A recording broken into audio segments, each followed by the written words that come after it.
नमस्कार, मी डॉक्टर आशिष गाडे, श्वसनविकार तज्ज्ञ म्हणून मेडिकल हॉस्पिटल छत्रपती संभाजीनगर येथे कार्यरत आहे। आज आपण COPD म्हणजेच क्रोनिक ऑब्स्ट्रक्टिव्ह पल्मोनरी डिसीज याबद्दल थोडक्यात माहिती घेऊया। COPD हा मुख्यत्वे दोन भागामध्ये डिवाइडेड होतो, क्रोनिक ब्रॉन्कायटिस आणि एम्फायसेमा।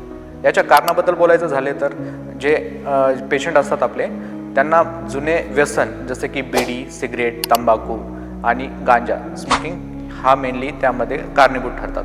महिलांमध्ये बोलायचं झालं तर चुला स्मोक एक्सपोजर हे मुख्यत्वे कारण ठरते। पोस्ट इन्फेक्टिव्ह लंग डिसीजेस जसे की ट्युबरक्लोसिस, निमोनिया हे पण COPDसाठी कारणीभूत ठरतात।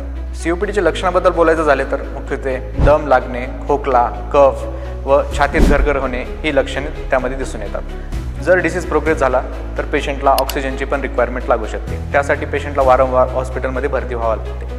COPDचे निदान करण्यासाठी आपण पेशंटच्या छातीचा एक्सरे करतो व COPDची स्टेज किंवा स्तर ठरवण्यासाठी आपण PFT म्हणजेच पल्मोनरी फंक्शन टेस्ट करतो व या स्तरानुसार आपण पेशंटला ट्रीटमेंट ॲडवाइस करतो। त्यामध्ये जनरली ब्रॉन्कोडायलेटर्सचा उपयोग होतो। योग्य वेळी निदान व उपचार घेतल्यानंतर COPDचे पेशंट नॉर्मल आयुष्य जगू शकतात। आपणास अशी काही लक्षणे असल्यास आपण मेडिकल हॉस्पिटल छत्रपती संभाजीनगर येथे संपर्क साधू शकता। धन्यवाद।